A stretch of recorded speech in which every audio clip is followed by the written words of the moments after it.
देखिए, वक्फ संशोधन बिल से मुसलमानों को कोई नुकसान नहीं है बल्कि फ़ायदा है। और इस वक्फ की ज़मीन से होने वाली आमदनी जो जिस मकसद के लिए हमारे बुज़ुर्गों ने वक्फ की थी, उस वाकिफ़ की मंशा के मुताबिक काम होगा।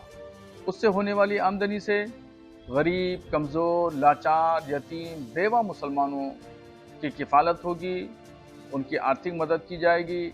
इससे सामाजिक और आर्थिक तौर पर गरीब मुसलमान जो है वो उभर के आएंगे और अच्छी ज़िंदगी गुजार सकेंगे। वाकिफ़ की मंशा भी यही थी कि जो ज़मीन वक्फ की गई है उससे होने वाली आमदनी गरीब मुसलमानों पर खर्चा की जाए, दीन के काम में, कौम की फलाह बहबूद और जन कल्याण के कामों में खर्चा किया जाए। ये नहीं हो रहा था, वाकिफ़ की मंशा के मुताबिक काम नहीं हो रहा था।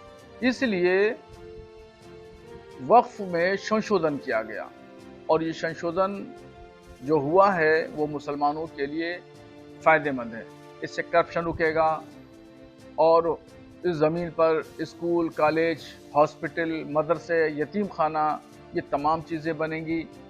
एजुकेशन का एक बहुत बड़ा सेटअप तैयार किया जाएगा, उससे गरीब बच्चों की मदद होगी, फ्री में तालीम दी जाएगी, बैतुल माल कायम किया जाएगा।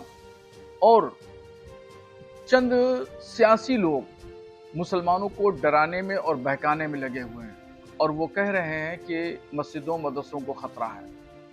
मैं आपको यकीन दहानी कराता हूं कि इस संशोधन बिल में ऐसा कुछ भी नहीं लिखा है। मदरसों को, मस्जिदों को, खानकाहों को, ईदगाहों को, कब्रिस्तानों को, दरगाहों को इस बिल से कोई खतरा नहीं है।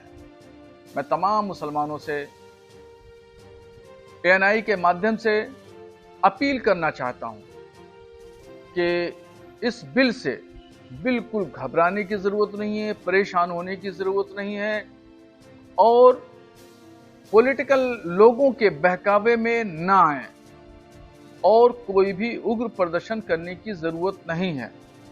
इसलिए कि इसमें तमाम मुसलमानों की, गरीब मुसलमानों की भलाई के लिए काम किया गया है।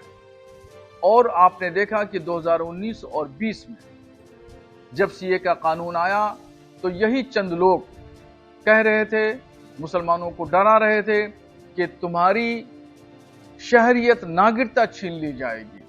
अगर CA कानून लागू हो गया तो तुम हिंदुस्तान के शहरी नहीं रहोगे। क्या हुआ? 4 साल से ज़्यादा का अरसा गुजर गया, वो कहने वाले नापैद हो गए और पूरे हिंदुस्तान में किसी भी एक मुसलमान की शहरियत नहीं छीनी गई। चूंकि CA ये नागरिकता देने वाला है, नागरिकता छीनने वाला कानून नहीं था। जब बाद में तमाम हकीकतें सामने आ गई, ऐसे ही वही लोग अब फिर उभर के आए हैं और वो मुसलमानों को गुमराह कह रहे हैं, भड़का रहे हैं, उग्र प्रदर्शन पर आमादा कर रहे हैं।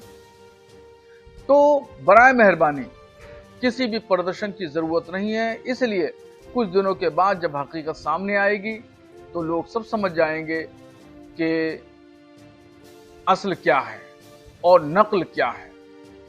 CA कानून में जो उग्र प्रदर्शन का हाल देखा, पूरे भारत में धरने प्रदर्शन हुए, यहां तक कि शाहीन बाग में कई महीनों तक धरना लगा।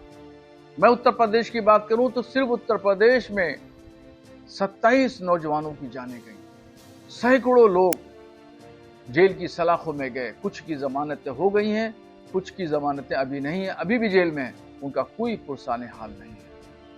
इसलिए वक्फ संशोधन बिल के लिए मैं मुसलमानों से गुजारिश करूंगा कि किसी भी प्रदर्शन की जरूरत नहीं है।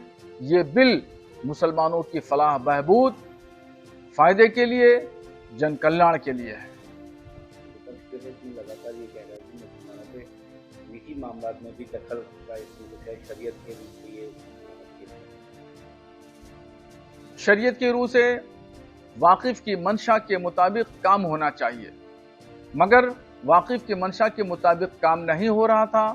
करोड़ों की जमीनों को रियोड़ियों के भाव वक्फ बोर्डों से मिलकर के साठगांठ करके बेच दिया जा रहा था اور وہ اپنی ذاتی پاکٹ میں رکھ لیا جاتا تھا، غریب مسلمانوں پر خرچہ نہیں ہو رہا تھا، تو شریعت کے خلاف پہلے سے کام ہو رہے تھے، کرپشن عروج پہ تھا، تو اس لیے یہ بل آیا ہے۔ اس بل میں کہیں بھی کوئی شرعی معاملے میں مداخلت نہیں کی گئی ہے۔ جو لوگ کہہ رہے ہیں وہ مسلمانوں کو بھڑکا رہے ہیں، ورغلا رہے ہیں اور شریعت کا حوالہ دے کر کے غلط فہمی پیدا کر رہے ہیں۔ ان سے ہوشیار رہنے کی ضرورت ہے۔